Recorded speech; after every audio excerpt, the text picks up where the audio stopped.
Okay, so we are lucky to be joined for our second little rip and read here by Mizzy. We know every time we see Mizzy, we immediately say, Sandra Birchmore, what's happening, what's going on. We know that there's been new charges filed. Mizzy, give us the update on where we are in this case. Yeah, so October 5th, he will be going to trial, hopefully. And he who, tell everybody in case they Matthew don't know. Farwell, former disgraced, detective of Stoughton Police Department. He also was charged yesterday in a superseding indictment for the baby also. A baby boy. We just found that out also. Mm. And I've been asking you, Miss Mizzy, I asked you in the past, what's happened with wasn't anyone going to be charged for the baby boy? And you didn't know, but now you know. Yep. And the baby was how many weeks along? 12, about 10. 10. Okay. And so, and we were talking a little bit. You have your theories, perhaps, on the importance of this charge as it relates to any federal claim for the death penalty. What are your thoughts there? Yeah, when we went to the hearing, I think it was 2 weeks ago now, they were talking about if they're going to go for the death penalty, and it's Main Justice who has to decide if they're going to go the death penalty. And I think they are going to decide that. They're trying to, put it to Pam Bondi because she is a Republican.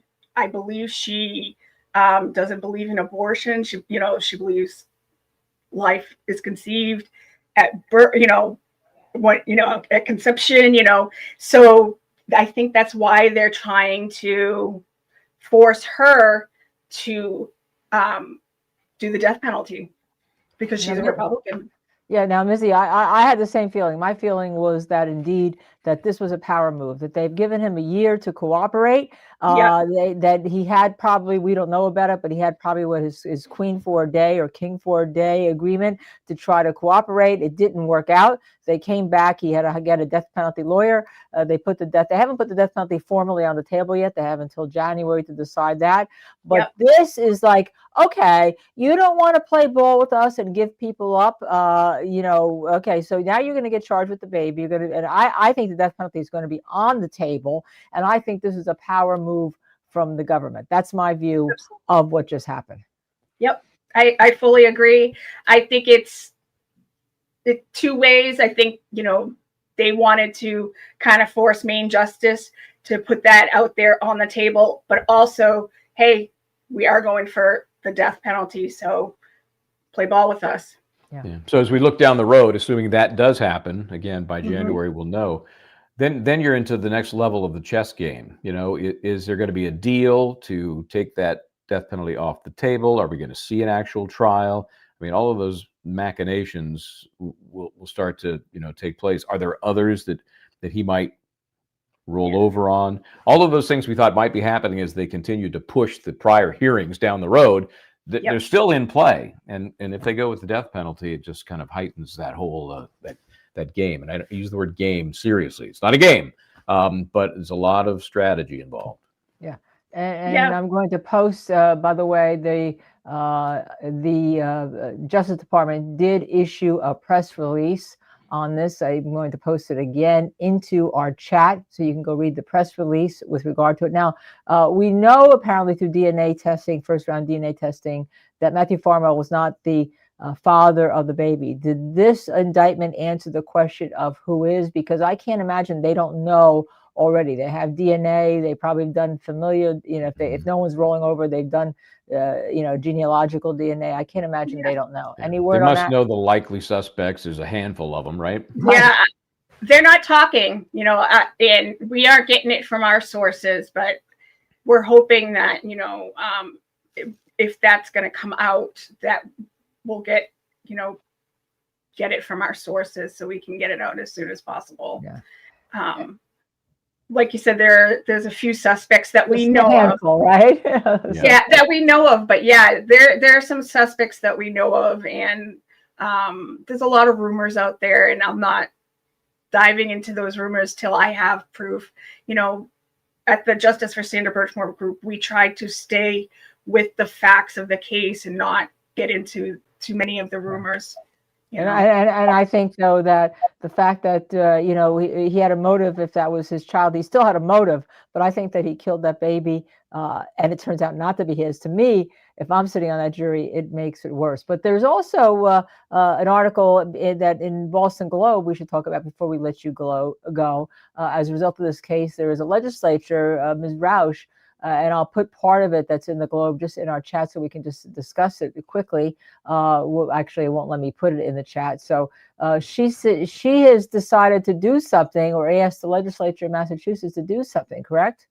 Yeah, Barb just posted it on our page. I didn't get to read it fully, but yeah, about, what is it, staged suicides. Staged suicides. It's amazing. The numbers, I just read some of the numbers. It's unbelievable how many per year they estimate. What was the range again? It was 850 to 1,000. 800 to 1,200 annually. Staged, right. Staged suicide. Wow.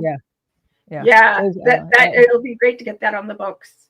And apparently they want to train law enforcement officers to identify staged suicides, recognize indicators that researchers may point to a homicide when there's a domestic violence survivor. Those signs include premature, untimely deaths, appearance at deaths where suicides are accidental, or deaths occurred after a romantic partner attempted to end the relationship. It will also mandate that investigators interview relatives, household members, and friends of the deceased domestic survivors. So that's a lot of things to do, and perhaps maybe training forensic pathologists to do that, because my husband, I always say that Dr. Michael Bodden was the one who identified this as a homicide. He didn't say he does it, medical examiners don't, but the Boston medical examiner who we've invited on this show still says this is a suicide, even with this new indictment. And Mr. Morrissey, the prosecutor from the Karen Reed trial, still says this is a suicide, even with this new indictment about the baby boy. So, yeah, I was thinking the same thing. Hopefully that they include that in the law, because clearly something's being missed on that end too. It can't be just law enforcement, because sometimes, I'm not talking about Sandra's case, but sometimes they look to the medical examiner to tell them whether it was, a homicide or it was self-inflicted. So, well, Mizzy, we know that you will keep updating us on this case, and we look towards it. You want to give us your website and the page on Facebook devoted to Sandra Birchmore, and obviously her cousin Barb, who's been on our show, is also one of the administrators on that page. It's justiceforsandrabirchmore.com, or it's the same name, Justice for Sandra Birchmore, on Facebook, and I'm also on X under Sandra Birchmore. Right. And you're also under X under your own name too, right? Yes. And before you disappear, what's do you have a standout coming up? And what's the next court appearance, if any? We know the deadline for the decision on the death penalty. What else is on the calendar? His next court date is December 16th. And then January 20th is the day we go into court for the death penalty, where they're going to decide that, and a few other things are on the table for that. We do have a standout coming in November. It'll be the 22nd, I believe. I think it's the day after Karen Reed's civil hearing, because I'm going down to that. So I will be posting it soon, so people come check it out on all of our pages, so you can get all the info. Okay. Great. Yeah, 22nd. That is the Saturday afterwards. So. Okay. Yeah. Then it's the November 22nd. All right then. Well, always a pleasure.